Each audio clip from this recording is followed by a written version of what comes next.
Dans le sport comme dans d'autres domaines, les filles, c'est pas pareil. Comme nous l'apprend ce graphique, elles sont moins actives que les garçons. Au primaire, une fille sur 2 fait l'équivalent d'au moins 7 heures et plus d'activité physique et sportive d'intensité moyenne par semaine. Au secondaire, 1 sur 3. Une différence inquiétante qu'il faut comprendre pour mieux la combattre. Dans l'ensemble, les bienfaits de l'exercice sont les mêmes pour les garçons et pour les filles. Amélioration de la santé cardiovasculaire, de la condition physique, de la réussite éducative et de l'estime de soi. Pour les filles, il y a plus. Pendant l'adolescence, mais surtout avant la puberté, les activités avec mise en charge augmentent la densité et la force des os, réduisant ainsi les risques futurs d'ostéoporose, un risque de santé qui touche une femme sur 5 après 50 ans. Celles qui sont physiquement actives entre 12 et 24 ans diminuent leur risque de cancer du sein d'environ 20 %, même si elles abandonnent l'activité physique à l'âge adulte. La réduction du risque est plus importante chez les femmes qui demeurent actives à l'âge adulte. Enfin, si les filles savaient que l'exercice contribue à diminuer l'inconfort des menstruations et à régulariser le cycle menstruel, elles seraient peut-être plus nombreuses à bouger. Toutefois, les facteurs liés à la santé ont peu d'effet sur la motivation des jeunes, garçons ou filles. Alors, qu'est-ce qui fait courir les filles? Avant tout, les filles veulent avoir du plaisir et particulièrement à l'adolescence, passer du temps avec leurs amis. Pour renforcer ces motivations, on peut offrir des activités sociales avant, pendant ou après des activités physiques et sportives. On peut aussi organiser des portes ouvertes où les filles initient une amie à leur activité ou à leur sport. Souvent, les filles font aussi de l'exercice pour améliorer leur apparence ou perdre du poids. Mais en l'absence de changements rapides ou jugés insuffisants, plusieurs abandonnent. Pour lutter contre le culte de la minceur et du corps parfait, il faut informer les filles et leur entourage des dangers physiques et psychologiques associés à une préoccupation excessive à l'égard du poids, tout en insistant sur les autres effets bénéfiques de l'activité physique, tels la confiance et l'estime de soi.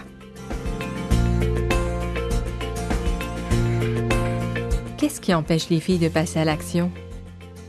Le manque d'habileté physique et motrice constitue l'une des barrières les plus importantes à l'activité physique des filles. Plusieurs adultes et aussi plusieurs jeunes croient encore que l'activité physique et le sport, c'est davantage l'affaire des garçons que des filles. Une fausse croyance qui peut retarder l'acquisition des habiletés motrices de base, comme courir, sauter, lancer, frapper une balle. Pour y remédier, il existe des solutions, notamment des exercices qui favorisent dès la petite enfance l'acquisition des habiletés motrices de base. Plus tard, d'autres activités viendront perfectionner des habiletés et des compétences grâce auxquelles les filles pourront vivre des réussites. Plus les filles connaîtront des succès, plus elles se sentiront compétentes, plus elles auront du plaisir et plus elles seront motivées à bouger. Spécialement à l'adolescence, les filles n'aiment pas montrer leurs habiletés physiques, surtout devant les garçons. Une solution? Des activités physiques et sportives entre filles, comme le cheerleading, le hip-hop, la ringuette ou la corde acrobatique. Par ailleurs, elles sont sensibles à l'inconfort physique. C'est pourquoi il est conseillé de leur donner suffisamment de temps entre les cours pour se changer et se doucher, de rendre leur vestiaire plus agréable, par exemple en installant des séchoirs à cheveux, en rafraîchissant la peinture, en placardant les murs d'images de filles actives, de sportives connues. Une façon originale de leur proposer des modèles féminins significatifs. Et si on les aide également à acquérir des habiletés de leader, d'organisatrice ou de guide, elles gagneront en assurance et s'affirmeront davantage.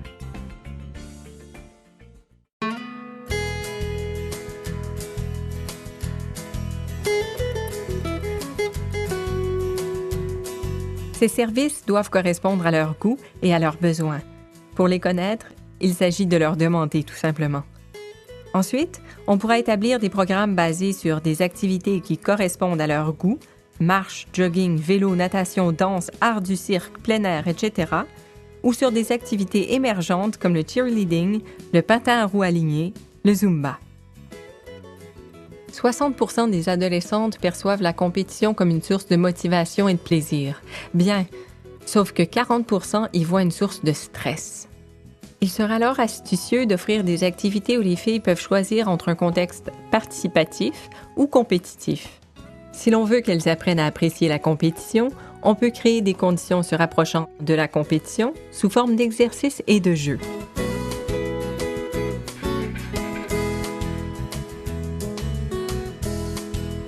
Par crainte d'accidents ou d'agressions, les parents empêchent davantage leurs filles que leurs fils de jouer à l'extérieur.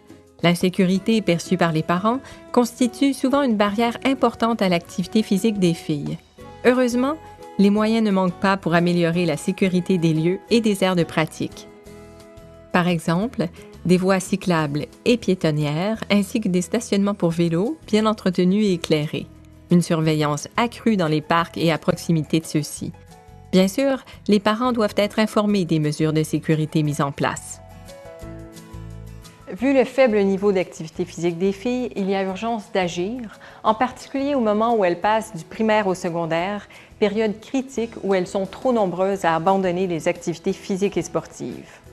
On doit miser sur des activités diversifiées qui améliorent les habiletés physiques et motrices, qui répondent à leur goût, qui sont source de plaisir et de socialisation.